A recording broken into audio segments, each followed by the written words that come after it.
Eu vou estar utilizando o estudo antigo de bibliologia que eu dei aqui na igreja como base, tá? Não vai ser o mesmo, vai ser como base.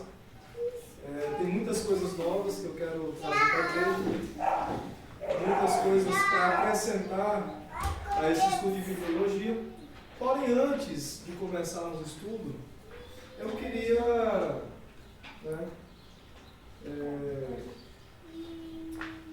trazer para a igreja, porque eu acredito que quando nós falamos algo sobre alguma coisa, nós temos que comprovar a veracidade daquilo que nós trazemos, certo? Porque eu poderia muito bem escrever isso aqui em casa, da minha cabeça, e falar, não, isso aqui é ler quando acabou e vou levar para a igreja, né? Poderia muito bem fazer isso, né? Seria totalmente desonesto da minha parte e a igreja não saberia se é ou não. Então, assim, para que não haja nenhuma parte, porque vai ter assunto para esse estudo, que vai ser um pouco polêmico, vai ser um pouco... Nós vamos estudar a Bíblia toda em um ano, tá? A contar de hoje, nós vamos ter um ano de estudo sobre bibliologia, vamos ter 5 provas sobre esse mesmo tema, vai ter prêmios, e cada tema que nós vamos estudar, nós vamos pegar a Bíblia toda, de Gênesis até Apocalipse, e se Deus permitir, nós ainda queremos pegar os 7 escritos apócrifos, mais 4 acréscimos da Bíblia Sagrada, que é da Bíblia Católica. Se Deus nos permitir. Se tiver tempo, eu vou deixar por último. Se tiver tempo, nós abordamos esse tema, nós abordamos esses livros que cada um fala, para que nós possamos ter uma visão geral do que é a Bíblia na Terra. Tá bom? Então, assim, a partir de hoje, nós vamos ter um ano de aula sobre bibliologia, se Deus nos permitir. Se eu correr tudo certo, tudo bem. E é um estudo completo, tá? É um estudo completo sobre bibliologia. O estudo anterior que eu tinha passado não era completo, era só uma parte, né? Tanto que deu apenas isso aqui de folhas, né? Sobre o estudo. Então, assim, é um estudo completo que eu vou trazer para a igreja. E espero que a igreja aprenda muito. E para que não haja nenhuma... Será que isso é verdade? Será que não é verdade? Eu decidi trazer aqui hoje, não para me vangloriar, mas para que a igreja possa ter aquela segurança de que aquilo que eu vou ensinar não é de mim mesmo. Tá? Não é de mim mesmo, não é da cabeça do presbítero Davi, porque, misericórdia, isso aqui chama-se... Como é que é o nome disso aqui? Púlpito. Isso aqui onde eu estou pisando é o quê? Altar. Se alguém pisa no altar e mente em cima do altar, Deus ele começa o quê? Ó. E é tu e da navalha de Deus que ora. Né? Uma vez Deus mandou falar uma coisa, eu não falei e doeu. Ele me cortou comigo. Daquele dia para cá, eu falei assim, Senhor, nunca mais. Eu falei, nunca mais. Eu passei, foi 3 dias doente. 3 dias doente. Morre, mas não morre. Eu falei, Senhor, depois de hoje, a partir de hoje, nunca mais eu vou calar a minha boca na tua verdade. Nunca mais. Eu vou falar a tua verdade, doa quem doer, seja quem estiver na minha frente, eu vou falar a tua verdade. E assim, para comprovar, né, eu trouxe aqui 2 comprovações, né, 2 comprovações da minha formação acadêmica para a igreja. Não seria necessário fazer isso, mas o Senhor Deus, Ele me incomodou para fazer isso. Porque não que todos sejam assim, mas pode surgir a dúvida entre um e outro. Será que é? Será que não é? Então, assim, amados, eu quero estar passando para a igreja, antes de nós começarmos esse estudo, antes disso também, quero falar com os irmãos, se tiver um caderno, alguma coisa para anotar, o estudo, tragam, anotem, passo a passo. Será que o que o presbítero passa na aula é verdade? O que você anotou na aula, chegue em casa, pesquise, estude, tá? Não é errado você ouvir alguma coisa da igreja, chegar em casa e estudar para ver se é verdade ou não. É justamente isso que o crente deve fazer, para não ser enganado na igreja. Então, amados, para que não seja tapiação da parte do presbítero Davi, para que não seja coisa inventada, não seja coisa do coração de Davi, chegue em casa, anote tudo que tiver na aula, tudo que for falado. Se for contra aquilo que você acredita ser, anote, chegue em casa, estude, pesquise, porque a Bíblia fala, examinar de tudo, retém o que é bom. Se não for bom o que o presbítero Davi ensinar, chega o presbítero Davi e fala, presbítero Davi, você está ensinando coisa errada. Mas prove na palavra de Deus que o presbítero Davi está ensinando coisa errada. Amém? Não seria necessário fazer isso. Mas existem alguns assuntos na Bíblia, já que nós vamos pegar ela toda, 66 livros, 31.102 versículos, 1.189 capítulos, nós vamos entender o que a Bíblia quer, o que Deus quer através da palavra dele em nossas vidas. Amém? Eu quero estar passando aqui para o irmão Gabriel esses dois certificados. Irmão Gabriel, faça, por favor,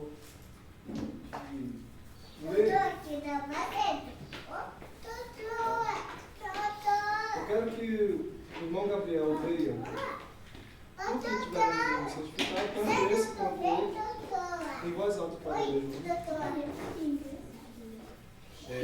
Matérias: Introdução à Teologia, Bibliologia, Livros Históricos, Pentateuco, Livros Poéticos, Profetas Maiores, Profetas Menores, Evangelhos, Atos dos Apóstolos, Epístolas Gerais, Epístolas Paulinas, Apocalipse e Doutrina de Deus. Certificado: a Academia de Pregadores concede a Davi Neves da Rocha o certificado de conclusão do curso básico em Teologia, concluído com sucesso em abril de 2022, na modalidade em Learning, com a carga horária equivalente a 135 horas. Florianópolis, 29 de agosto de 2022. Matérias: Angiologia, Eclesiologia, Armatologia, Cristologia, Pneumatologia, Soteriologia, História Judaica, Hermenêutica, História da Igreja, Espiritualidade Cristã, Exegese Bíblica, Missiologia, Antropologia, Apologética Cristã, Homilética, Diaconia, Evangelismo, Ética Cristã, Geografia Bíblica e Teologia Pastoral.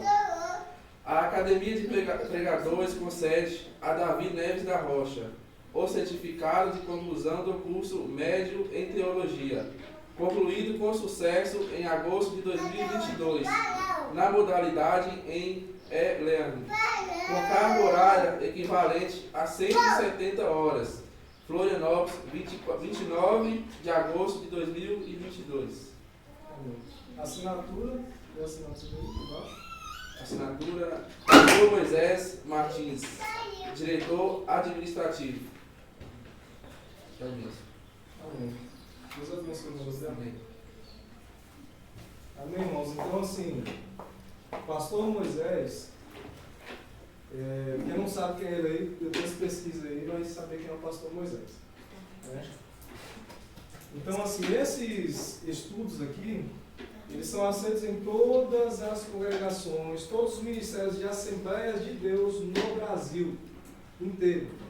Tá? É o mesmo estudo passado em todas as Assembleias de Deus do Brasil.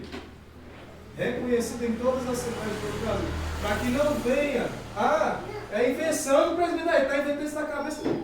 Em nome de Jesus. Se tiver dúvida, em nome de Jesus.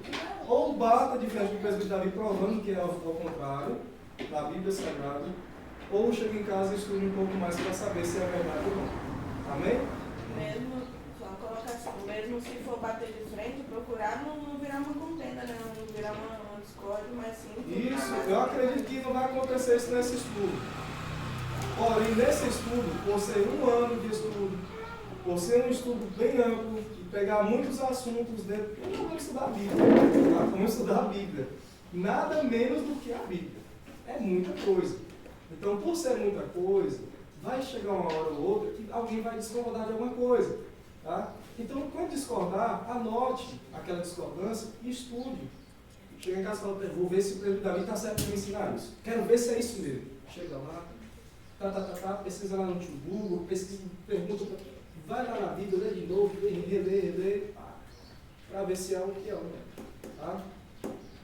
Todo mundo aqui me conhece, né? Sabe que eu... mentir é uma coisa que eu odeio. Tá? Então, né? Então, não estou aqui para mentir para ninguém. Ainda mais é uma coisa que eu acho que vai acrescentar na vida espiritual da igreja. Se eu receber esse acréscimo espiritual, eu quero que a igreja inteira receba também. Amém? Repetindo, o que aconteceu aqui não é para vangloriar, tá? O apóstolo Paulo teve que fazer isso uma vez. Tá bom? O apóstolo Paulo teve que fazer isso. Eu sou apóstolo de Cristo. Eu sou. Paulo fez isso. Quando chegar, não é nada não. Isso aí não está falando tudo confusão. O pessoal está fazendo confusão no meio da igreja. Paulo não sabe nada do que ele está falando. Aí Paulo foi lá e falou, peraí, calma aí. Eu fui escolhido por Cristo. Eu, mesmo sendo menor, mesmo sendo menorzinho, eu sou apóstolo de Jesus. Eu ensino a verdade. Amém? Vamos lá. Bibliologia. Estudo bíblico sobre bibliologia. A bibliologia é um ramo da teologia sistemática que tem por objetivo estudar e examinar e extrair exegeticamente a verdade das escrituras sacras, ou seja, as escrituras sagradas. Amém? Repetindo. Bibliologia é um ramo da teologia sistemática que tem por objetivo extrair a verdade, a palavra exegeticamente das escrituras sagradas, as escrituras sacras. Amém? Então, quando eu falo sobre bibliologia, o que eu falo sobre bibliologia? Bibliologia, eu quero entender toda a Bíblia Sagrada, a organização dos livros, quando foi escrito, para que serve cada livro, para que serviu cada livro, para quem foi escrito cada livro ou cada carta, se é carta, se é livro, se é epístola, se não é, se é epístola geral, se é epístola paulina, se é epístola como se fosse dos Atos dos Apóstolos. Eu vou pegar em cada livro e vou entender. Peraí, para que esse livro foi escrito? Para que ele serve na minha vida? Como eu vou aplicar ele na minha vida? Epístolas anônimas também. Epístolas anônimas que não tiveram ali, e livros anônimos também, né? Livros anônimos. Então nós vamos entender tudo isso começando a partir de Gênesis. Vamos lá. Quando nós vamos estudar a Bíblia, o livro de Gênesis foi escrito na língua hebraica. A língua falada era a língua hebraica e a língua escrita foi a língua hebraica. Então, portanto, vamos tratar o livro de Gênesis como a língua hebraica. Tá bom? Vamos lá. O nome do livro de Gênesis na língua hebraica é Bereshit. B-E-R-E-S-H-I-T-H.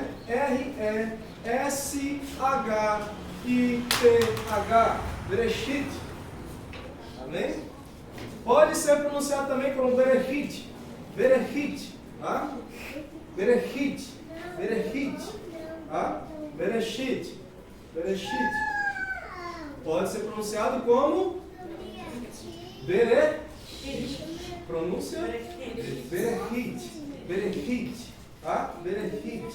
Língua hebraica. Tá? Lembre-se disso. Antigo Testamento, a língua falada era língua escrita hebraico também. Amém? Até aqui tudo certo? O que significa Bereshit? O Bereshit significa o princípio. Tá? O princípio. Ou o início. Amém?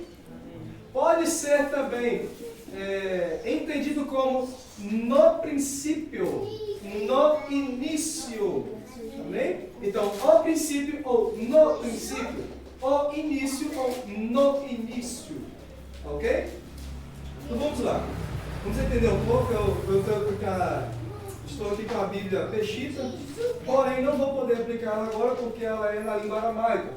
Então não vou poder aplicar ela de todo nessa parte. Eu queria estar aqui com a Bíblia hebraica, mas não estou com ela agora.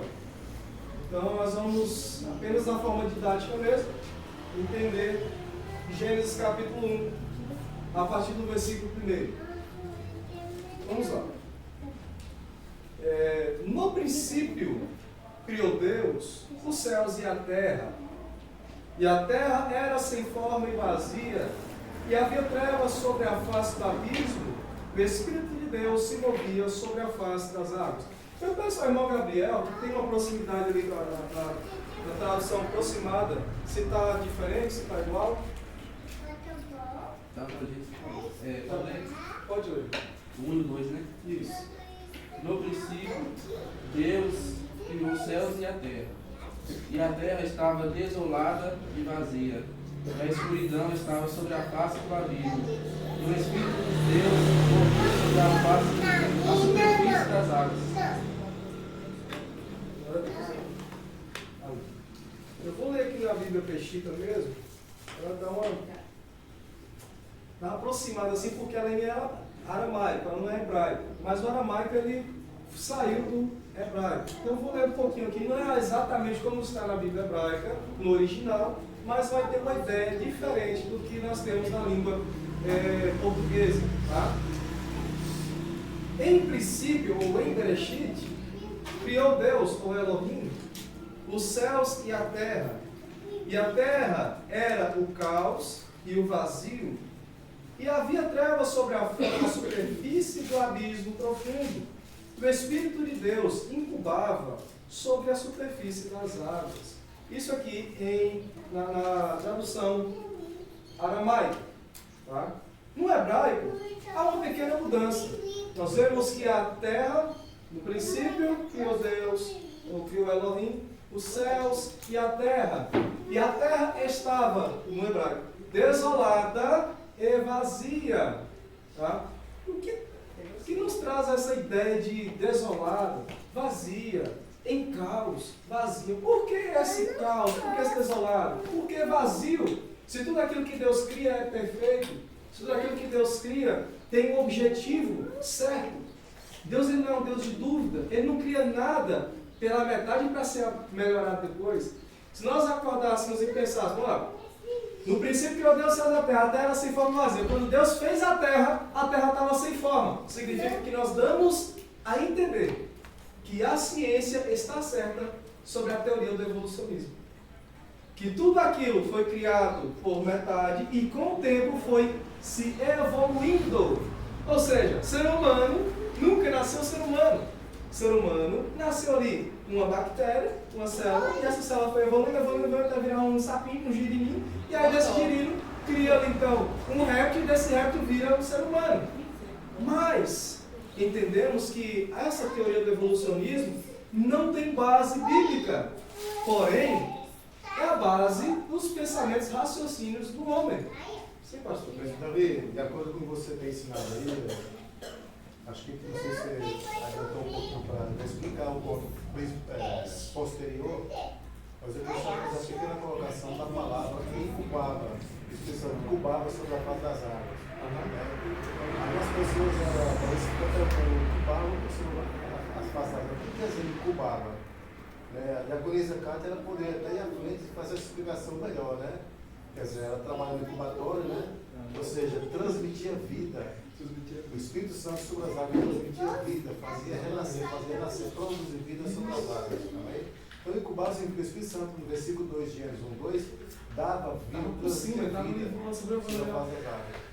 Tudo que é peixe, répteis, animais, águas, tudo transmitia o Espírito Santo, água transmitindo vida em cima das forças das águas, como incubatórios, né? Como se fosse aquecendo, cobrindo ali, gerando vidas. Exatamente. Então, isso na obra, bem colocado pelo pastor Jair mesmo, é sobre incubava, né? Não iria explicar essa parte, eu não ia realmente explicar. Deus abençoe o pastor Jair. Ia explicar mais ou menos a mesma coisa, só que lá na Trindade Divina, né? Na criação e tudo mais. Graças a Deus o pastor Jair falou sobre essa incubava. A primeira ação da existência, né? Tudo, né? Exatamente. Porque o Jó mesmo diz que o Espírito de Deus, o fôlego do Senhor, transmitiu vida para ele. Jó 42. Exatamente. Então, olha só. se nós entendermos de que a terra, na criação, estava sem forma e vazia, e falarmos, Deus fez a terra sem forma e vazia, nós vamos estar pecando contra Deus. Porque Deus não fez nada sem forma e nem vazio. Quando nós entendemos na Bíblia hebraica, ou seja, a Taná ou a Torá, que são os primeiros 5 livros da Bíblia Sagrada, nós entendemos que a história se estende um pouco mais do que aquilo que nós temos. Como assim, presbítero Davi? Significa que antes de Gênesis capítulo 1, versículo 1, algo já tinha acontecido. O que já tinha acontecido, presbítero Davi? Antes de Gênesis capítulo 1, mas é o primeiro livro da Bíblia. Mas é o primeiro versículo da Bíblia que está falando sobre a criação de tudo. Antes disso, já estava acontecendo, já tinha acontecido coisas numerosas, coisas gigantescas, que mudaram todo o sentido da vida na Terra. Vamos entender melhor? Vamos lá. A importância das Escrituras. A Bíblia é o único livro da história da humanidade que revela a Deus. Se você pegar qualquer outro livro de outra religião, no mundo existem mais de 500 milhões de religiões. Se você pegar no mundo, religião por religião, livro por livro, você vai entender que nesse livro vai estar falando sobre a divindade. Porém, essa divindade ela não vai estar apontando para ela mesma, mas ela vai estar apontando para o homem. Como assim, presbítero? Explica melhor isso. Vamos lá. Vamos para a religião espírita. Por exemplo, a religião espírita. A religião espírita ela se divide em 3 partes, como o cristianismo. E só que o ponto principal do espiritismo não é a salvação. Mas o ponto principal do espiritismo é a vida terrena. Como assim? Como você deve tratar o próximo, como você vive melhor aqui na Terra, como você é mais próspero aqui na Terra, como você tem mais coisas aqui na Terra, como você tem mais filhos aqui na Terra de forma saudável, educacional, como você é uma pessoa mais educada aqui na Terra. É tanto que a respeito disso, a vida terrena, que eles não aceitam que a pessoa vai ter um lugar para ficar. Eles ensinam sobre a reencarnação. Mas reencarna, volta para a Terra de novo. Eles reencarnam, por quê? Se ele não viveu de forma correta, como deveria viver, se ele não cumpriu tudo aquilo que deveria cumprir, então ele volta em uma forma inferior para que ele possa aprender com essa forma inferior, para que ele possa trabalhar naquilo que ele falhou. Vamos dar exemplo aqui. Se o cara ele viveu, nasceu numa família bilionária, ele foi bilionário o resto da vida dele, só que ele foi arrogante, né? Vamos dizer aqui que ele foi arrogante de alguma forma. Aí, segundo o Espiritismo, ele vai voltar, ele vai morrer, vai reencarnar em uma pessoa mais pobre do que ele foi na vida passada, para que ele possa corrigir essa arrogância dele. Se ele não corrigir essa arrogância dele, aí o que vai acontecer? Ele vai reencarnar uma pessoa mais pobre, para que ele possa corrigir essa arrogância dele até ele a corrigir. Se ele não corrigir essa arrogância na pobreza, no mínimo da pobreza, ele volta como animal. Se ele não corrigir essa arrogância como animal, ele volta como pedra ou como um item da natureza. Tá? Então isso é a teologia espírita. Tá? Mas a teologia espírita também ensina sobre Jesus? Sim. Ensina sobre Deus? Sim, ensina sobre Deus. Ensina sobre Jesus, fala que Deus é o único Deus na terra, nos céus, em todo o universo. Fala que Jesus Cristo é verdadeiramente o Filho de Deus, nos céus e na terra, tem todo o poder para falar o que basicamente aquilo que nós ensinamos. Porém, com alguns guias a mais. Né? Sim, Raquel. Quando eu era mais nova, eu fui acompanhar, né, uma amiga de infância mesmo, em um centro, né, de espíritos. Aí a gente foi lá, porque tinha uma aula e aula de balé dela naquele dia. Aí fomos levados para uma sala, ficamos com outras crianças ali. Aí depois descemos, né, para finalizar, a gente foi numa sala que ele estava guiando a gente para lá. Aí falaram, senta nessas cadeiras. Tava assim, tudo em uma fileira, 2 fileiras assim, né? Uma de frente para a outra. E atrás da cadeira tinha pessoas assim, ó, em direção à cabeça. A gente sentava todos fazendo a mesma oração sincronizados. Aí eles terminavam assim, em nome de Jesus. Aí a gente saía. Só que era uma oração assim, que eles falavam sobre humildade, para guardar a gente desse mundo e para caminhar no caminho certo. Enquanto os adultos estavam numa sala maior, afastado, aprendendo alguma coisa, não sei. Então é isso. Porém, o que torna o Espiritismo ilegal, de acordo com o Evangelho de Cristo? A adoração e a submeter-se a ídolos e imagens de escultura, assim como a Igreja Católica faz. E essas imagens de escultura se mostraram a eles diferentes do que se mostraram aos católicos. Por exemplo, essa imagem de escultura, eles interagem com eles. Aí torna o maior sentido do Espiritismo, que é o quê? A interação do homem com Satanás. E aí, Satanás engana essas pessoas como se elas estivessem em um caminho de luz, como se estivessem em um caminho perfeito. E realmente, aparentemente, você vê um espírito, um cara bem sucedido, o cara é bem resolvido da vida, ele não briga com ninguém, ele é um cara que quer paz. Se você quiser discutir na Bíblia, ele fala, não, peraí, não vou discutir. Você acredita nisso, você tem sua fé, tem amigo, ele não vai discutir com você. Direto eu pego espíritas em viagens que eu faço, direto. Eu tive a oportunidade de conversar com ele quase uma hora sobre a Bíblia, sobre o Espiritismo. E eu conversei com ele assim, a mentalidade do cara, aparentemente gente, cara brilhante. O cara estudioso, estudou a Bíblia não sei quantas vezes, o cara saiu na Bíblia, ficou salteado, o cara acha, na maioria dos espíritos, acha que, não, eu sou kardecista, já falando, para isso é errado. Isso é errado, a maior importância nossa é Deus que está na Bíblia Sagrada, nós seguimos a Bíblia, eu quero seguir a Bíblia, tudo que eu faço, eu oro a Deus antes. Olha só o que ele falou, tudo que eu faço, eu oro a Deus antes, eu apresento a Deus antes de qualquer decisão que eu tomo na minha vida, e por isso, olha só, hoje eu sou bem sucedido. Eu estava levando ele para o aeroporto, eu fui buscar ele, meu Deus do céu, eu me senti envergonhado quando eu fui buscar ele. Eu entrei no condomínio de casa assim, casarão mesmo. Entrei no condomínio de casarão, cheguei na porta da casa dele, o cara estava com um Jeep Renegade lá, o cara estava com uma BMW lá na garagem lá, eu cheguei lá com o arguinho lá. Papai, pode chegar aqui na garagem dele, desci do carro, fui ajudar a colocar a mala, olhar para a outra mala dele, no corpo do porta-mala, eu fiquei meio assim, né, meio envergonhado. E aí no caminho a gente escutando louvor no carro, a gente você é cristão e tal. Eu gosto muito dos crentes, mas eu sou espírita. Mas eu gosto de seguir a Bíblia. E ele fala assim, tudo que eu faço, eu coloco Deus à frente. E por isso hoje eu sou bem sucedido. Agora, olha que lição de vida para muito crente por aí. Né? Muita gente fala, o espírita vai tudo para o inferno. Tem crente que não, ele vai fazer qualquer coisa, ele nunca coloca Deus à frente.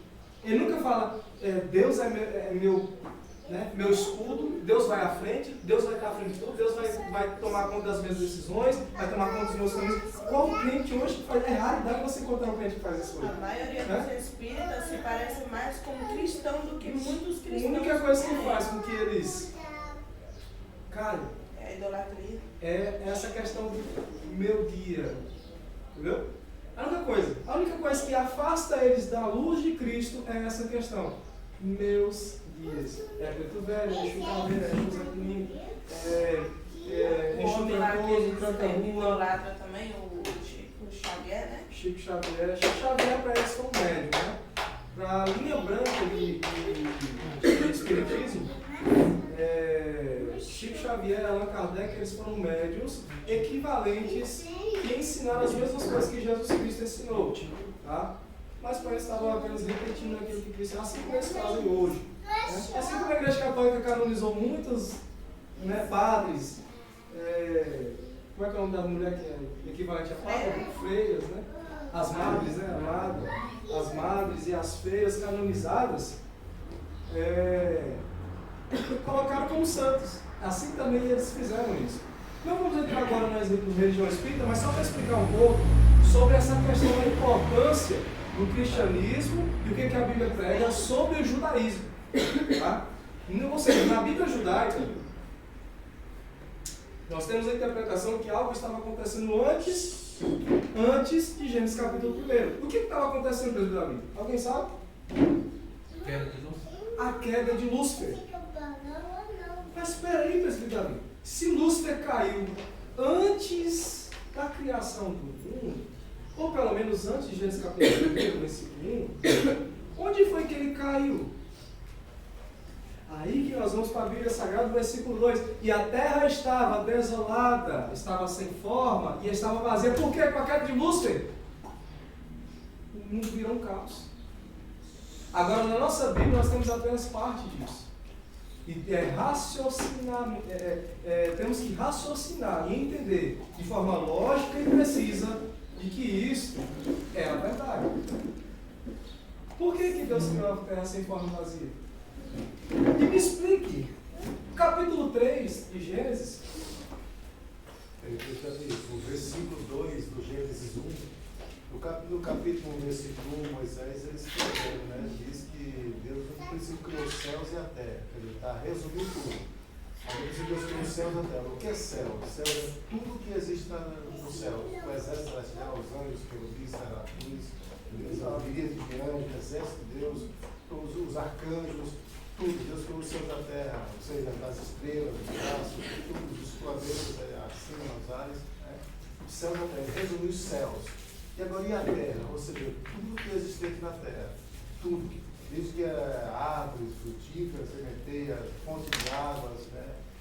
Tudo, montes. Deus criou todos, quer dizer, a terra. Aí agora o versículo 2 ele começa a especificar, ele começa a explicar como Deus criou a terra, o que Deus criou, quer dizer, na sua ordem. Moisés vai explicar como Deus criou o animal, a árvore, né? As fontes da água. Como Deus, ele começa a explicar como Deus criou os céus e as fontes das águas em cima, embaixo, separação entre as águas e águas. Depois vai juntar aquelas águas, entendeu? E junta e separa a água de outra água. Então, Moisés começa no versículo 2 a explicar como Deus criou os céus e a terra. Uma explicação detalhadamente. Como foi que Deus deu forma à terra? Não criou. Vamos lá. Vamos ao ponto certo. Como Deus deu forma à terra. Vamos entender qual que é a diferença aí. Por que criou e deu forma? Só uma observação rapidinho. Entre o versículo 1 e o 2, porque a Bíblia ela não data, né? Questão de tempo, né? Intermédio de tempo. Então, no caso, a gente aqui no meu modo de visão, no princípio Deus criou os céus e a terra. E a terra sem forma e vazia. Teve um intervalo de tempo. Ele criou. Aí o que aconteceu no céu e tal, depois veio acontecer isso. Então tem um intervalo de tempo. Teve um intervalo de tempo entre o versículo primeiro E o versículo segundo. Vou ler aqui na Peshita, que é a leitura aproximada do hebraico. Irmãos, em nome de Jesus, meu aniversário é dia 24 de agosto. Me dê uma Peshita. Uma taná. Peshita não. Eu recebi. Me dê uma taná. Não é cara não. Lá na Shopee, vende, no Mercado Livre. É barato. Sugestão. É. Baratinho. Olha só. Olha o estado de porém aí, tá? Língua portuguesa, vamos lá. Vamos juntar a língua portuguesa com a língua aramaica aqui. Vamos entender melhor qual é esse estado de porém. Em princípio, criou Deus os céus e a terra. Versículo 1, né? No princípio criou Deus os céus e a terra. Ponto final ou vírgula? Ponto final. Ponto final. Tanto na Peshita quanto na Bíblia, né? Na Bíblia de Estudo Pentecostal tem um ponto final. Certo? Nós podemos aí assemelhar com alguns salmos. Né? Quando o salmista estava escrevendo salmos, ele queria dar uma pausa. O que ele colocava no final? Selah. Ele colocava ali entre parênteses, né? E colocava Selah e fechava parênteses. O que significava? Peraí, o salmista Davi está escrevendo um salmo ali, de repente, os filisteus estão atacando. Porque Davi tem que sair para poder guerrear com os filisteus. O que ele vai fazer? Ele vai largar os salmos ali, Selah, para ele não esquecer daquilo que ele estava escrevendo. Bota Selah, e aí fecha parênteses, vai guerrear. Depois que ele volta, depois de 5, 10, 15, tinha batalha que durava um ano. Aí ele voltava, peraí, vamos voltar a escrever. Né? E ele colocava ponto final de Selah e voltava outro versículo. Ou voltava outro tema. Às vezes ele nem lembrava o que estava falando. E aí ele pegava, peraí, vou ler isso aqui que eu escrevi, E vou retomar aqui a palavra. Por isso que nos Salmos, por exemplo, vamos lá em Salmos, rapidinho. Olha só. Salmos, qualquer salmo, vamos pegar no Salmo 4 aí. Melhor, Salmo. Deixa eu ver aqui. Vamos lá no Salmos 4, versículo 4. 119. Vamos lá, 119. Vamos lá. 119. 119 é o melhor para a gente aplicar sobre isso aqui. Eu estou olhando aqui na minha peixe. Salmo 119. Vamos lá. O Salmo 119, ele começa com a letra hebraica. Qual a letra hebraica aí? Aleph. É a primeira letra do alfabeto hebraico. Não tem som. Não é a letra A no nosso alfabeto. Significa boi. Aleph significa boi. Tá? Aí a gente pega a primeira letra Aleph, significa boi no alfabeto hebraico. E aí a gente entende que depois do versículo 9 começa com qual letra? Bet. Significa casa. Significa casa. Né? Então, nós pegamos aí a letra B, aí realmente é a letra B, que tem a pronúncia de Bet, na língua hebraica. A segunda letra do alfabeto hebraico significa casa. Né? E aí nós entendemos que este salmo ele é dividido em várias partes e em temas diferentes. Qual o tema, presbítero Davi? Aleph, Bet, Gimel, Dalet, Re, Vav. E assim vai. Esse é todo o alfabeto hebraico. Mas vamos ler, vamos entender o que cada um está falando? Vamos lá. Aleph, benditos os caminhos. Eu vou ler aqui, aí né, os irmãos vão ler nas suas traduções. Ou os irmãos preferem que eu leia na minha tradução dos irmãos? Pode ler aí, nós vamos olhando o nosso aqui que nós vamos entendendo a diferença. Vou pegar aqui, Salmo 119, porque aí não fica tão diferente a leitura, né? Para não fazer confusão. Bem-aventurados que trilham caminhos retos e andam na lei do Senhor. Bem-aventurados que guardam os seus estatutos, os teus testemunhos, e o buscam de todo o coração, e não praticam iniquidade, mas andam em seus caminhos. Tu ordenaste os teus mandamentos para que diligentemente os observássemos. Tomara que os meus caminhos sejam dirigidos de maneira a poder eu observar os teus estatutos. Então, não ficaria confundido, atentando eu para todos os teus mandamentos. Louvar-te-ei com retidão de coração, quando tiver aprendido os teus justos juízos. Observarei os teus estatutos, não me desampares totalmente. Opa, o salmista Davi está falando uma coisa aqui. O que ele está falando aí? Primeira parte aí, ele está louvando a Deus, né? Ele está louvando a Deus aí, é um salmo. Essa primeira parte é um salmo anônimo. Ele está louvando a Deus, né? E aí no final ele fala assim, ó pai, eu não vou esquecer dos estatutos de Deus. Não vou esquecer.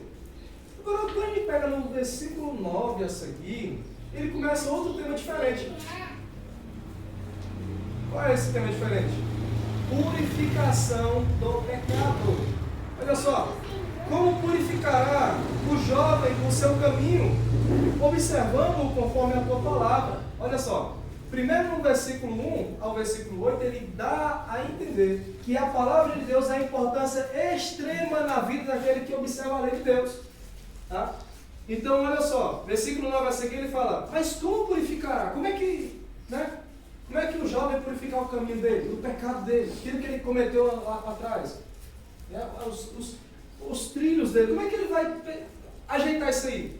Ele matou, ele roubou, ele estuprou, ele fez tudo que o diabo queria, como é que ele vai arrumar isso agora? Ele começa no versículo 10. No versículo 9 ainda, parte B. Observando conforme a tua palavra. Ele começa a dar resposta para o versículo 1 a 8. E ó, de todo o meu coração te busquei. Não me deixes desviar dos teus mandamentos. Né? Então, olha só. Escondi a tua palavra no meu coração para eu não pecar contra ti. É uma receita ou não é receita para não pecar? É uma receita ou não é receita para consertar os caminhos do pecado? É uma receita. O versículo 1 ao versículo 8 não tratava sobre isso. Tratava sobre a importância da lei do Senhor. E como é bom guardar. Aí que ele falou, peraí, mas para que serve guardar? Para que guardar a palavra de Deus? Para quê? E aí qual que é a aperfeiçoar os caminhos? Para apagar aquilo que você fez de pecado. Você guardando isso aí, você vai começar a examinar a palavra de Deus, vai começar a colocar em prática. Opa, não vou pecar mais, não vou errar mais isso aqui. Eu errava antes disso aqui, já não erro mais, porque eu conheço a palavra, eu guardo a palavra. Então, cada parte do Salmo 119 tem um tema correspondente ou diferente ao anterior. A gente pega aqui, ó. É o mesmo capítulo. Mas vamos lá, versículo 41. Ó, versículo 41. Venham também sobre mim as tuas misericórdias, ó Senhor, e a tua salvação, segundo a tua palavra. Agora vai lá, versículo 39. Desvia de mim o opróbrio que temo, pois os teus juízos são bons. Está entendendo que o salmista nessa parte estava fazendo o quê? Ele estava perecendo de alguma forma. Ele estava sentindo falta de Deus, alguma coisa ali que ele estava sentindo. Ele estava sendo perseguido de alguma forma, ele estava sentindo falta de Deus, eu estou precisando, Senhor. Não esquece de mim não, Senhor. Ó Pai, me ajuda, me dá força, me levanta. Então cada parte do Salmo 119, mesmo sendo um só capítulo, há um tema correspondente ou diferente ao anterior. Tá? Então, quantos versículos tem o Salmo 119? 176. 176 versículos. Termina na letra tal. Viva. Vamos lá. 176. Desgarrei-me como a ovelha perdida. Busca o teu servo, pois não esqueci dos teus mandamentos. Qual que é o tema principal de Salmo 119?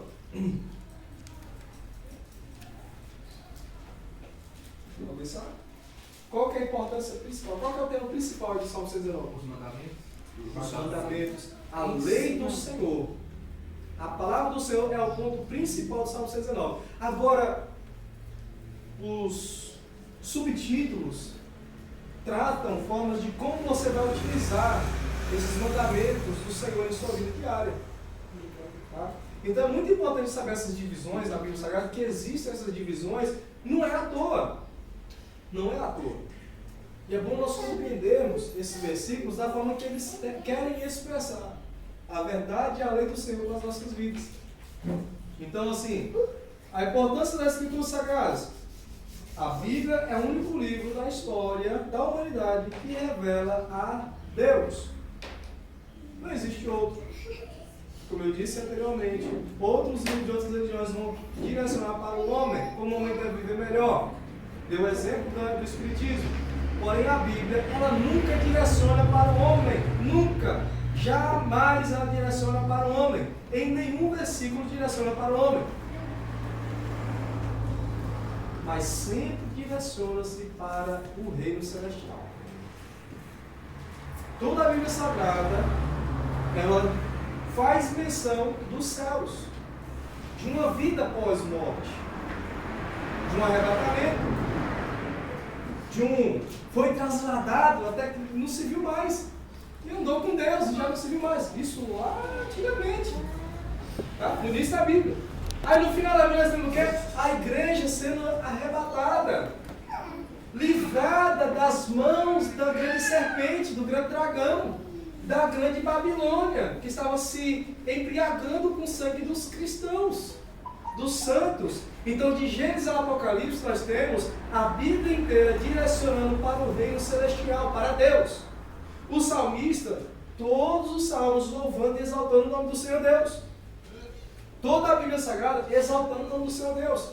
E no momento fala, bendito seja para todo sempre, viva para sempre o nosso rei Saul. Não tem. É? Ou tem? Vai que tem. Não tem. Então, a Bíblia Sagrada é o único livro que direciona a Deus. A palavra do próprio Deus está descrita na Bíblia Sagrada. Agora eu vou desmistificar algo que muita gente acha que é verdade e não é. Eu falo ou você fala? Por favor, não entenda mal. Mas a Bíblia,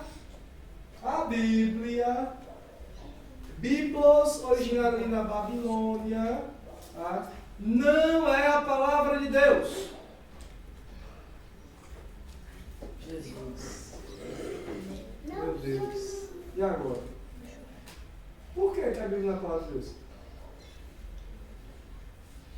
Escrito por nome. Porque ela foi escrita por homem, mas alguém? Foi inspirada por Deus. A Bíblia, João. A Bíblia não é a palavra de Deus. A Bíblia é inspirada por Deus, porque em cada livro, em cada escrito, existe a assinatura do homem. Tá? Então, se eu pegar e falar a Bíblia Sagrada é a palavra de Deus, eu vou falar que Cantares de Salomão, quando ele estava falando para a mulher lá ir lá para se deliciar nos seios dela, eu vou falar que Deus estava falando de Salomão. Quem queria se deliciar no seio da mulher? Será? Quer dizer então que eu vou pegar a palavra da mãe do rei Lemuel, falar que as palavras dela era Deus mandando o povo se embriagar? Será? Eu vou pegar então a parte em que a mulher de Jó pega e fala para ele amaldiçoar a Deus, eu vou falar que a palavra que está escrita ali foi a palavra de Deus. Arão, não. Pegar Noézinho. Maldito, você me viu pelado. Você, seu filho, a descendência todinha. Amaldiçoado. Já era, ele chegou na frente de Deus, pá, acabou a declaração de Canaã. Por causa da maldição. Aí eu pego e falo, mas peraí, se foi a palavra de Deus. Não, não foi a palavra de Deus, foi a palavra de Noé. Peraí, isso aqui não aconteceu, não foi Deus falando isso aqui. Peraí, isso aqui que Paulo falou não foi Deus, foi ele. Isso aqui que o profeta Elias falou não foi Deus, foi ele que falou. Então a Bíblia, no total, tá, amados? No total, não é a palavra de Deus, porém ela é inspirada, direcionada por Deus. Nós entendemos a importância da Bíblia Sagrada. A necessidade das Escrituras Sagradas. Vamos lá. Antes disso, todas as demais obras não conseguem provar por si própria que tem como autor o Senhor de todo o universo. Salmos capítulo 1, versículo 1 e 2.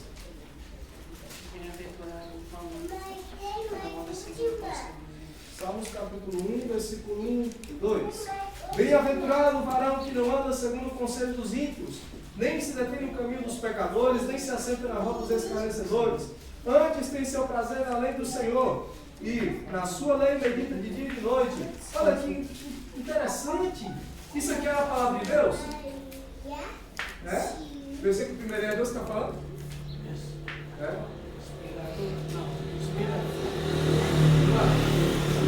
Versículo 1 é Deus que está falando ou é o salmista aí? É o salmista. Por que nós sabemos que é o salmista falando? Quem sabe? Interpretação de texto aí. Por que nós entendemos que não é Deus falando, e sim o salmista falando aí? Versículo 1, versículo 2. Exaltar. Exaltar. Dizendo que ele é bendito, bem-aventurado. Não. Mais alguém? Antes tem o seu prazer na lei do Senhor. Porque quando Deus falou para Josué, falou diretamente para Josué, né? Josué, medita na minha lei, dia e noite, assim, ao se pisar nos teus pés, vai se abençoar, né? Mas indiretamente, ele está indiretamente, né? Está indiretamente, mas O varão. como é que a gente fala assim, isso aqui não é Deus falando, é o homem falando isso aqui. Como é que a gente pensa aí? Isso é interpretação de texto, olha só, vou interpretar aqui. Bem-aventurado o varão que não anda segundo o conselho de quem? Dos ímpios. Nem se detém no caminho dos pecadores. Peraí. Será que é Deus que está falando? Por que está falando aqui dos pecadores? Será que quem escreveu não era pecador? Vamos prosseguir mais para a leitura. Nem se assenta na roda dos escarnecedores. Opa! Quem escreveu não é escarnecedor? É a gente vai para o versículo 2. Antes tem seu prazer na lei do Senhor. Opa, não é Deus. Porque ele está falando de Deus. Não é Deus ele. Então é alguém falando de Deus. E na sua lei, na lei de quem? Na sua quem? De Deus, na terceira pessoa. E na sua lei, medita de dia e de noite. Então nós entendemos que aí não é Deus falando, mas sim alguém direcionado por Deus para falar sobre Deus. Entendeu? Na lei do Senhor, quando Deus fala assim, quando nós pegamos Senhor na Bíblia Sagrada, e Deus está falando e fala, eu sou o Senhor. O Senhor nos é eu. Está entendendo? Deus ele se coloca, peraí, eu que estou falando. Quando nós pegamos a palavra de Deus na Bíblia, Deus mesmo está falando, nós pegamos, peraí, isso aqui é Deus, porque não tem como falar que não é Deus. Ele mesmo está falando, eu sou o Senhor. Eu sou. Qualquer escritura na Bíblia Sagrada que nós falamos, é a palavra de Deus, Deus tem que estar ali, peraí, eu sou. Eu estou falando, eu estou fazendo, eu faço coisas novas, eu faço isso, eu tenho poder para fazer tudo. Tá? Não falta texto da Bíblia para isso. A Bíblia tem inúmeros textos que falam dessa A forma. maioria dos profetas, quando eles falaram, inspirados por Deus, como diz Pedro, capítulo 2 Pedro 1, 21, 2 Pedro, capítulo 1, versículo 20 e 21, como também 2ª carta de Timóteo, Paulo escreve a Timóteo, capítulo 3, 16, né? Toda a escritura é divinamente inspirada por Deus para corrigir, redimir, instruir em justiça, para que todo homem perfeito seja instruído na palavra de Deus. Como Pedro também fala, 2 Pedro, capítulo 1, versículo 21, toda a escritura sagrada é divinamente inspirada por Deus, seja homens, toda a profecia. Agora, Paulo fala da escritura, Timóteo. Já Pedro fala então da profecia. O que é a profecia? A profecia é a palavra de Deus. A Bíblia Sagrada é a profecia de Deus dada ao homem na terra. É a profecia máxima da terra. Tem pessoas que procuram profeta, pessoas que têm dois profetas, acham que Deus vai falar de forma diferente. Porque a Bíblia já está escrita aqui. A maior profecia de Deus é que o homem seja santo, que ele está obediente a Deus, e a vida da pessoa sendo obediente a ele. Aí nós vamos falar, o que é a Bíblia? Ele é um livro. A Bíblia é um livro que contém nele a palavra de Deus. Ou seja, toda a palavra de Deus está escrita. O que é então escrita? Escritura. A palavra escrita, a Bíblia escrita, é escritura sagrada. Aí você vai no Novo Testamento. No Novo Testamento, João 17, Jesus fala o quê? Santifica-os na verdade. A tua palavra é verdade. Então a Bíblia é simplesmente um livro que contém a palavra de Deus. Glória a Deus. Deus abençoe o pastor Jesus por essa colocação de Deus Pai. E olha só, Deus ele fala por meio de profetas, hoje não mais, porque profetas não existem mais, né? Mas lá em 1 Carta aos Coríntios, capítulo 14, versículo 26 a seguir, fala que as profecias elas devem ser faladas no máximo 2 ou 3 pessoas falando. E quem estiver ouvindo que deve julgar aquela profecia. Pô, mas peraí, não é Deus falando? Por que a pessoa tem que julgar? Segundo a Escritura, né? Agora, por que a pessoa deve julgar? Deus ele pode falar assim para alguém, ele fala, olha, fala para o meu servo que eu vou dar uma bênção. Eu vi um vídeo na internet esse dia, dessa mesma forma. Olha, fala para o meu servo, minha serva, que eu vou entregar a bênção para ela e vou restituir tudo aquilo que ela perdeu. Vai passar. Olha, Deus manda te falar que Ele vai restituir tudo aquilo que você perdeu, vai te dar muita bênção na sua vida. E tem mais. Aqueles lá que viram e não te ajudaram vão ter que ver você prosperar. Opa, Deus mandou falar isso. Ele passou a mensagem que Deus mandou falar, sim ou não? Passou. Mas ele acrescentou. Então tudo isso, toda profecia, toda palavra deve ser julgada de acordo com a palavra de Deus, a Escritura Sagrada. Pô, peraí, isso aí não... Jesus falou para ele na cara. Dá o outro lado. Como assim? Os outros vão assistir camarada criança, vai jogar isso também, né? Opa, peraí, como assim? Não. E a lei do amor? Eu vou passar na cara do irmão lá, aí ela tá vendo? Você não quis me dar R$5 aquele dia aí, ó. Eu tenho 1.000 agora. Gente, É legal, amor. Né? Então,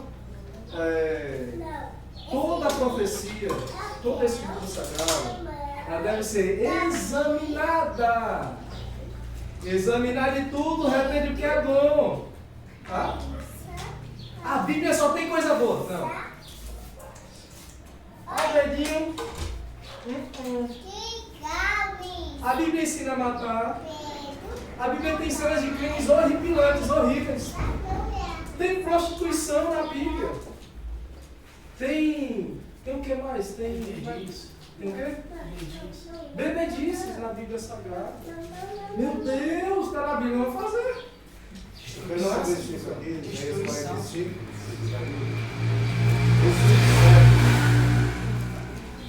Eu quero ler antes daqui a igreja inteira, no que o bispo deve estar fazendo, ensinamento, nesse tópico. Versículos 6 e 7. Para que saibam desde o nascente do sol e desde o poente que fora de mim não há outro, eu sou o Senhor, e não há outro. 7. Eu formo a luz e crio as trevas. Eu faço a paz e crio o mal. Eu, Senhor, faço todas essas coisas. Crio o quê? Mal. Deus é amor! Tá? Mas nada fora da vontade dele. Então, olha só, existe uma visão deturpada no meio das igrejas que Deus ele apenas faz o bem para aqueles que o adoram. Só um explicação. Quando Deus fala que eu crio o mal, significa que o mal que acontece na pessoa foi criado por Deus. Não, Deus cria o mal, Deus permite. Além de criar o mal, Ele permite aquilo que acontece na pessoa. E quando Deus permite, não só para castigar, mas trazer o ensinamento da pessoa, ou o arrependimento de suas obras maléficas que desagradam a Deus. Vamos dar um exemplo aqui. Um exemplo, o pastor Neto vai lembrar. Ele estava morando na invasão lá embaixo. E aí um cara ele criava um periquito australiano em casa. Lembra, pastor Neto? Aí o periquito foi escapou da casa. Pensa num negão forte, chorando no meio da rua por causa de um periquito australiano.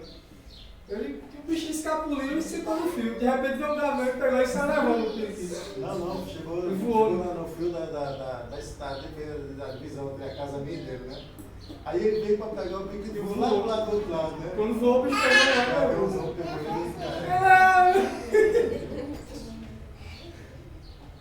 O cara foi mal ou foi bom? Foi mal. Quem foi que criou o gavião? O gavião queria comer, tá? Agora o pessoal pensa, esse gavião mal. Quem foi que criou? Foi Deus que criou o gavião. O bicho estava com fome porque ele comeu, a natureza dele. Deus viu que a idolatria estava tão grande e deu comida pro gavião. Pensa, acaba forte, negão, chorando, vem dar um cara do perigo do casamento. É um periquitinho. E o bicho levando na garra. Mas lá vai comer. O gavião sentou lá e comendo um coitado na frente dele. Vou tirar o que você mais ama. Como aquele pastor da presbiteriana, né? Que ele fala, né? Que o frio não existe. Não, é a Ausência de calor. Fisicamente falando. Ausência de calor e o mal também não existe. É apenas a ausência do bem. É a ausência de Deus. É uma teoria bem aplicada. Porque se nós falamos que o bem existe, nós falamos que Deus criou o mal em si, mas Deus não criou o mal em si.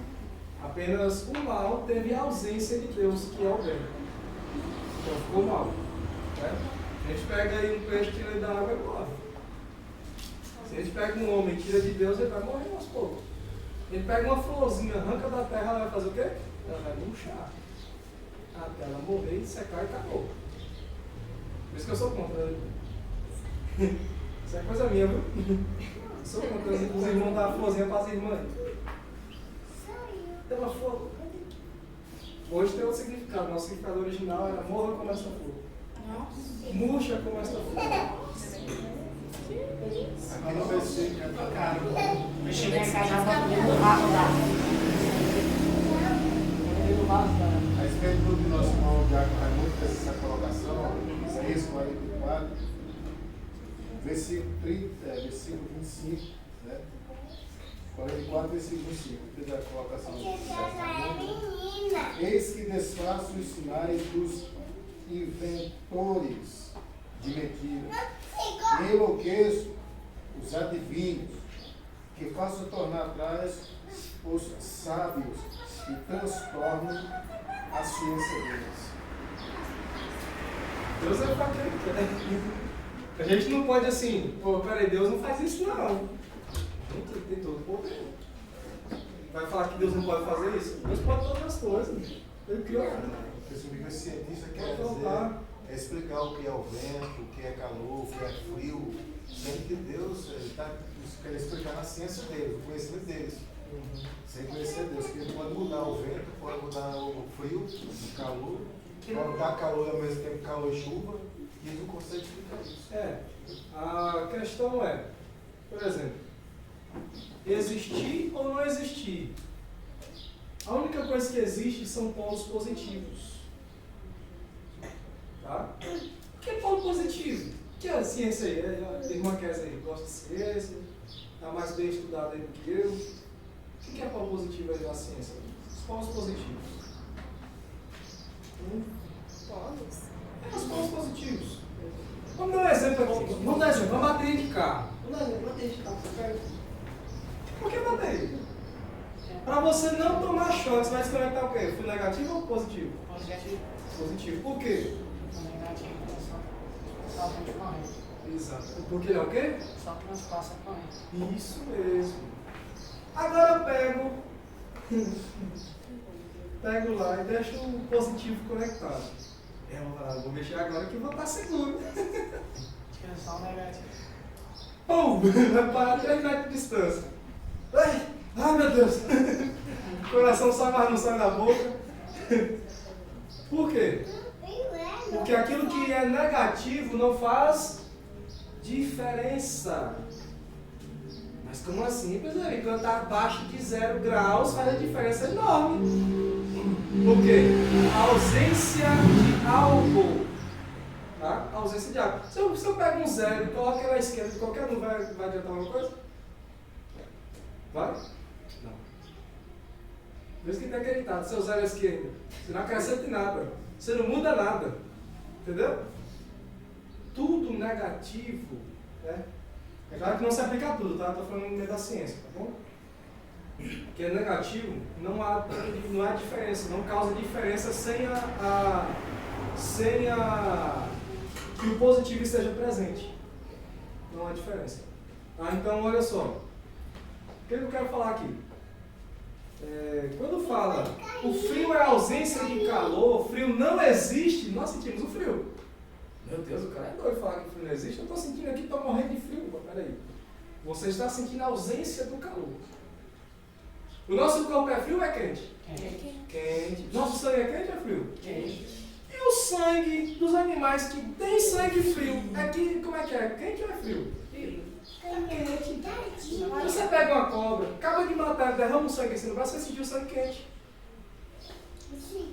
Essa coisa não que eu fizer isso, eu já fiz. Mas qualquer coisa que você pegar, fluido natural, Galinha bem é quente, galinha, sangue de galinha é quente, você pega ali, pronto, morreu, sangue quente. E ela é réptil. Tá? E olha só, se você pega um lagarto e ele é considerado sangue frio, você mata ele, você pega o sangue dele, a carne dele, o sangue dele é quente. Mas por que é chamado de sangue frio? Até as coisas frias precisam de calor para existir. Esses animais são chamados de sangue frio, não porque o sangue deles são gelados, mas porque eles se adaptam ao ambiente. De acordo com a temperatura do ambiente, eles se adaptam. Por exemplo, o ambiente está a 36 graus positivo, né? 36 graus positivo. 36 graus Celsius. E aí, o lagarto está lá, ele estava num lugar de 26. E ele vai mudar bruscamente para um lugar de 10 graus a mais. O que ele vai fazer? O corpo dele vai se adaptar a esses 10 graus a mais. Não é porque ele tem um sangue frio. Ou seja, tudo na Terra, para existir, precisa do calor. Se o Sol deixasse de existir, em instantes, em segundos, o mundo inteiro congelaria. Em um ano, toda a vida da Terra seria extinta. Em um ano. Toda a vida da Terra seria extinta. Tudo. Até o ser mais, um dos seres mais fortes que tem na Terra, os animais insetos mais fortes que tem, que é a baratinha, e o bichinho lá, o pequenininho, que é 1 metro de altura, esqueci o nome, a pulga. O bicho ia morrer. Em um ano. Morria. Você tem noção que a pulguinha pula 1 metro de altura? Mas não é dizendo que o ser humano ia viver um ano, não. Os animais. Não, o ser humano não. Eu não ia viver um ano, não ia ter máquina para suportar isso. O frio. O próprio Jó falou disso no capítulo 9, né? Sobre o sol, se Deus fizer isso, acaba de acontecer. É versículo 5, 9 e 5. 5 e ao 7.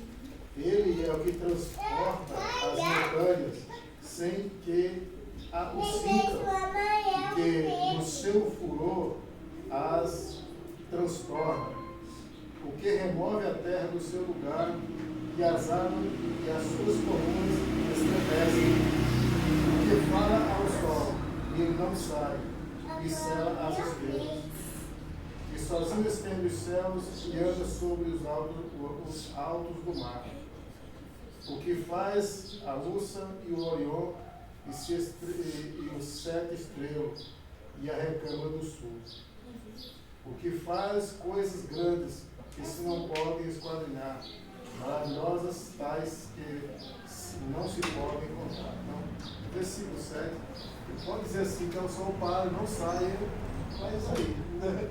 Aí acaba de existir, acabar de a existência da vida. Né? Deus fala hoje, vou destruir a humanidade. Aí Deus pensa, né?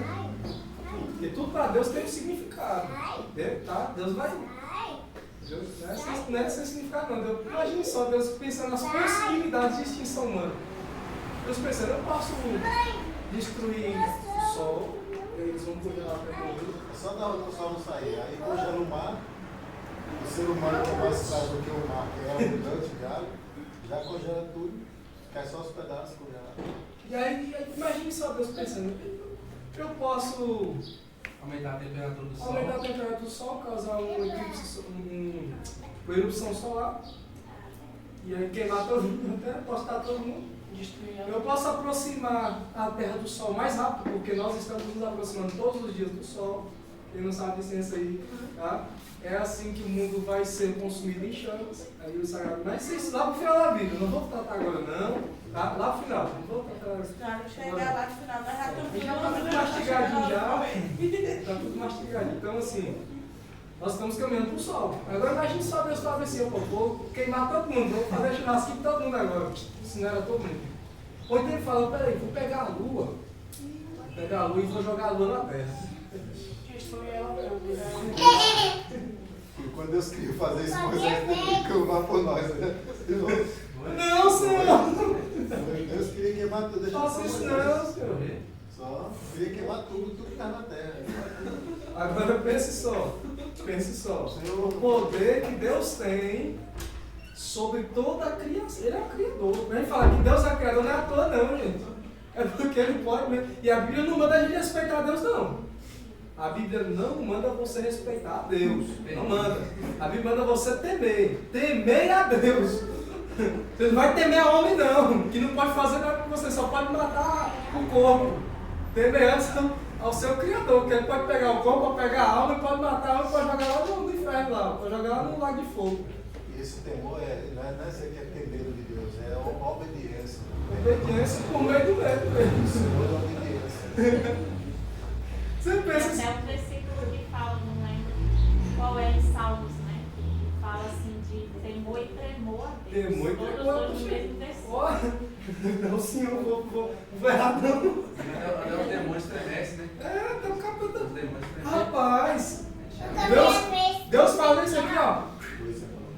É, já era. O universo inteiro some. Deus é tão misericordioso. É tão misericordioso que ele ainda permite a gente viver de forma tão desagradável a ele e ele ainda permite. Isso por causa de Cristo. Cristo. Por causa de Jesus, mas se Jesus não tivesse feito nada. Jesus tiver, eu vou morrer por esses doidos nada? Esse que se lasca pra lá. Pai, ó, daqui já. Rapaz, quer que eu ajude? 3. Você como um pedaço eu queimo outro. Nós pega, fecha a terra em 3 assim, acaba na hora. Deus, ele manda a gente amar o próximo, né, como Jesus nos ama, por causa de quê? Porque a gente, ser humano, tem o mal de quando conhece o defeito da pessoa, a primeira coisa que a gente diz é o quê? Sempre diz, isso daí não vai mudar nunca. Exato. E Cristo não, ele conhece todos os nossos defeitos, ruindades e pecados, e ainda assim acredita na nossa mudança. Exatamente. Quando eu estava estudando sobre a teologia pastoral, o professor ensinou uma coisa bem assim. Eu falei com a diaconisa Cátia um dia desse aí, e ela veio pregar, e aí ela falou o quê? Irmãos, os irmãos não adoram porque eu estou nervosa. Né? Foi pregar. Foi Saudação. assim, saudação. E aí, ela falou que eu estou nervosa e tal. Eu falei, nunca, quando você estiver nervosa, nunca fale para o público que estiver te ouvindo que você está nervosa. Ou que você está nervoso. Isso aí você aprende teologia pastoral. Por que faz isso? Porque nós temos na psicologia um estudo sobre o céfalo humano, que é o seguinte: quando nós focamos em algo errado, nós não conseguimos focar naquilo que é certo. Quando o pregador fala, eu não sou pregador, eu estou nervoso, todo o público vai prestar atenção em uma mínima falha que ele tiver para falar mal depois. Isso é verdade. Entendeu? Então, se você estiver nervoso em alguma coisa, nunca fale que você está nervoso. Fala, irmãos, me ajudem aí, em nome de Jesus. Né? Irmão Gabriel, aqui, por exemplo, ele pregou aqui na igreja. Tadinho, bichinho. Eu estava aqui sentado na cadeira, aqui, observando ele, a mãozinha dele, ele passar a folha na Bíblia assim, a mãozinha tremia, a folha. Ele vai rasgar. Eu não quero pra ver se ele tá mal. Ele vai rasgar. Só que falou que está nervoso? Não. E qual foi o fruto disso? Dele não falar que estava nervoso. Ele não gaguejou em nenhum momento. Ele não errou em nenhum momento. E toda a igreja prestou atenção na palavra que foi falada. Nós tentaram fazer, mas não conseguimos. Mas agora assim, isso aí é só uma introdução para entender como funciona a humanidade, sobre o que foi colocado aqui. Nessa questão de prestar mais atenção no erro dos outros. O homem, o ser humano, ele tem esse problema de ser juiz em tudo. Tá? Tem problema de ser juiz em tudo. Isso é pecado? Não. Não é pecado. É errado? Depende. Depende da forma que você é juiz, que você quer ser juiz, depende se você está apto a ser juiz. Porque um juiz, vou colocar um juiz de legislação, como é que ele consegue alcançar o juizado? Como é que ele é juiz? Estudar. Ele tem que estudar. Quer dizer que eu, o presbítero Davi, que só tem formação em teologia, eu chego lá e falo, eu vou ser juiz, pronto, acabou? Eu entendo sobre teologia, eu não entendo sobre lei. Entendeu? Eu pego um professor de matemática. Pega o professor de matemática e fala, professor de matemática, você vai ser professor de física a partir de hoje. Não vai dar certo. É parecido? É. Mas ele vai ter que estudar física para ser professor de física. E é assim que funciona. Para você ser juiz de forma geral, né? Tira primeiro a trave que está no teu olho, para depois tirar o argueiro que está no olho do teu próximo. Então, irmão, Mas eu consigo isso aqui, dentro desse assunto que está trazendo, para fortalecer também a educação da nossa vida. É Lucas 6, versículo de número 36. 36, 37. Sede, pois, misericordiosos, como também vosso Pai é misericordioso. Não julgueis, e não sereis julgados. Não condeneis, e não sereis condenados. Soltai e soltar-vos-ão. Amém. entendeu? Olha o que esse necessário para falar. Se você não quiser ser julgado, se você estiver pronto para fazer, não vai julgar, não, fica caladinho na sua. Porque a lei só julga para condenar. É. Jesus fala, não julgueis e não sereis julgados. Não condeneis, não sereis condenados. Imagine só, a gente que olha assim pro irmãozinho, aquele irmão ele tá com a cara meio fechada, eu acho que ele tá com raiva de alguém. Imagina só se Deus fosse nos julgar da forma que a gente julga o irmão. Meu Deus. Tanto de sonho ruim que a gente tem. Tanto de sonho ruim. Eu mesmo essa noite, eu tive um bocado de sonho esquisito. Sonho estranho. Uma vez eu sonhei que eu estava voando em 2 pedaços de cabo de vassoura, uma cordinha amarrada no meio. Eu fui, peguei os cabos de vassoura, subi em cima da linha, da corda e fui voando no meio da rua. E aí, o que vinha para me desviar quando eu estava voando? Não era carro, era tartaruga voadora. As tartarugas vinham desviando com o cabo de vassoura, desviando, quase bati a cabeça no fio de eletricidade e abaixei assim, consegui e fui embora, voando no cabo de vassoura.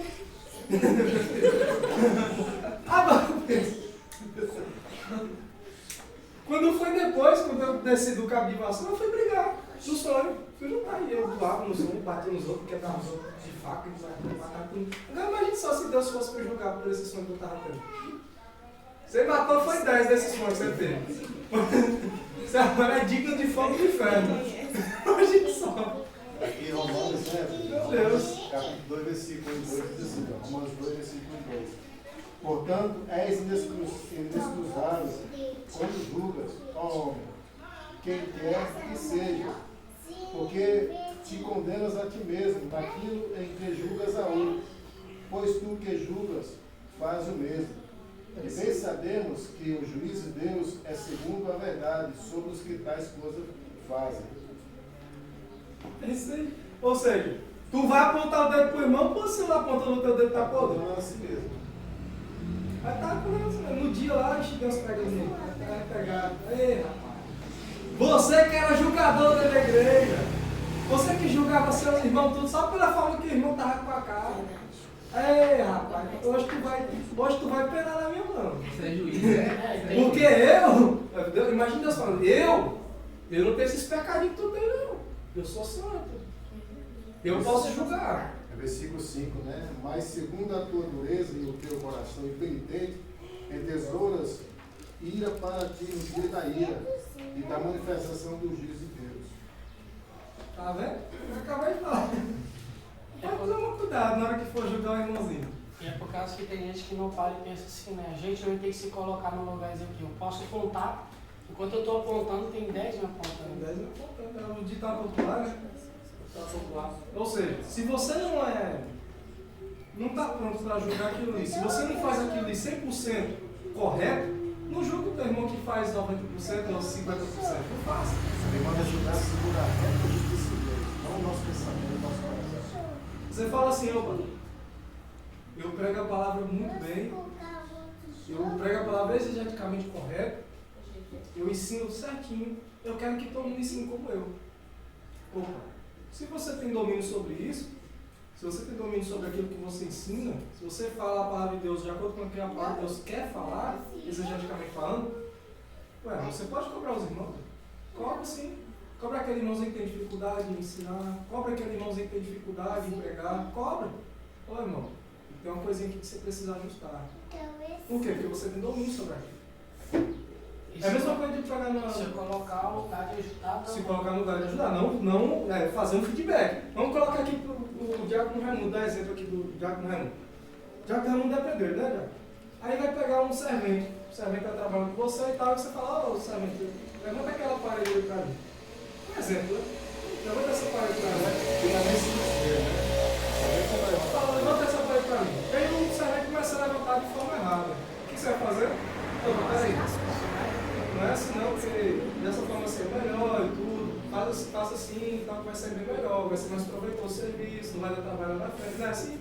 Vai ensinar. Servente, João capítulo 2, versículo 4, é aquele que serve, não é o pedreiro, não é o instrutor, é aquele que serve, aquele que ajuda. Agora eu vou dar um exemplo aqui dentro da igreja. O pastor Jacques já fez isso comigo. Ele fez comigo já, quando estava começando a me pregar, e aí ele pegava e tocava assim no pé. Cuidado disso aí. Já fez comigo, pastor. Quando você for pregar, se eu falar para você faz assim, assim, assim. Eu falei, não é assim não, eu faço. Não, eu não fiz isso. Por quê? É o domínio dele. Ele que está ensinando. Da mesma forma, se uma pessoa tem domínio sobre aquilo que ensina, você já está aprendendo. Agora eu não vou Para dar que tudo seja melhor. Agora eu não vou botar um cara para recortar um letreiro, porque ele é meu ajudante.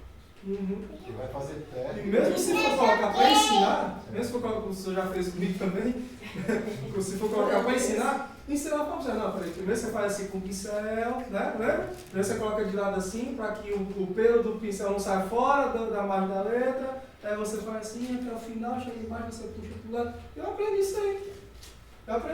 Agora, se você tem domínio, só cobre se você tiver domínio sobre aquilo que você estiver cobrando. Se você tiver 100% daquilo que você está cobrando, você pode cobrar todo mundo.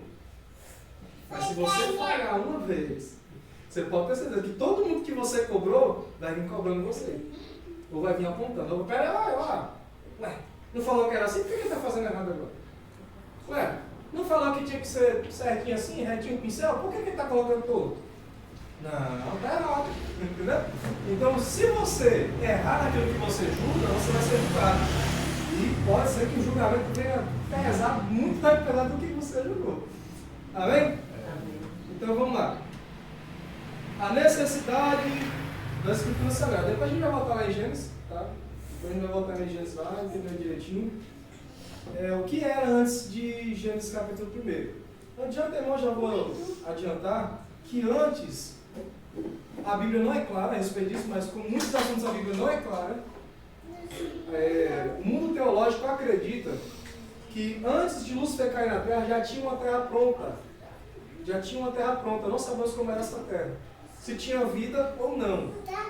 Porém, nós vamos ler um texto que fala que quando Lúcifer caiu à Terra, a vida que tinha na Terra foi a terça parte.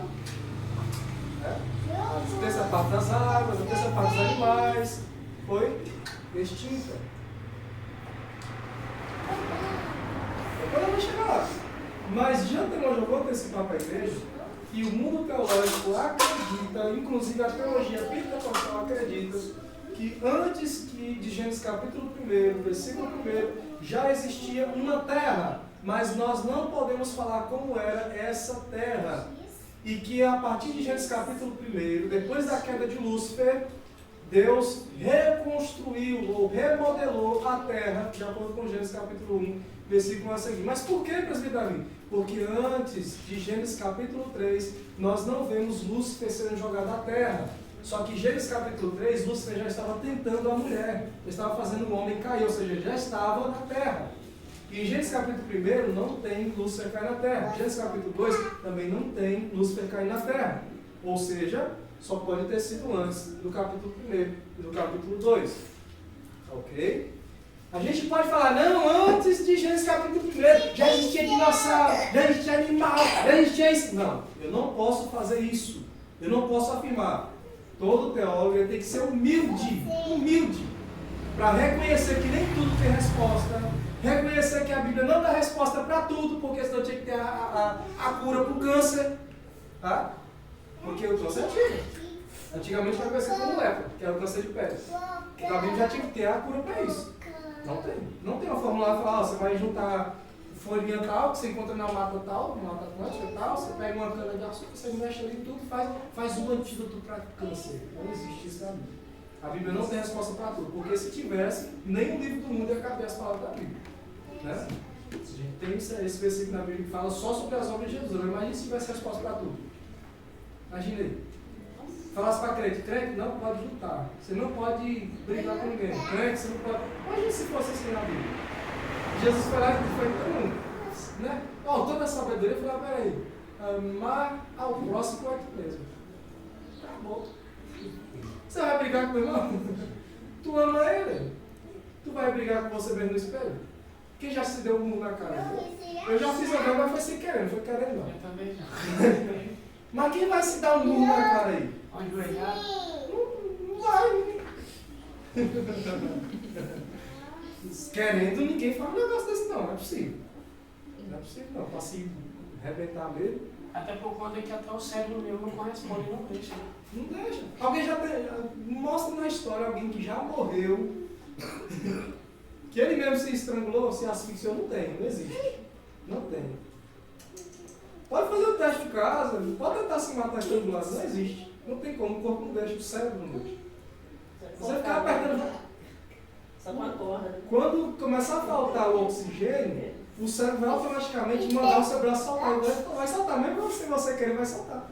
E a corda não tem como mandar. A não ser a corda, né? A corda já.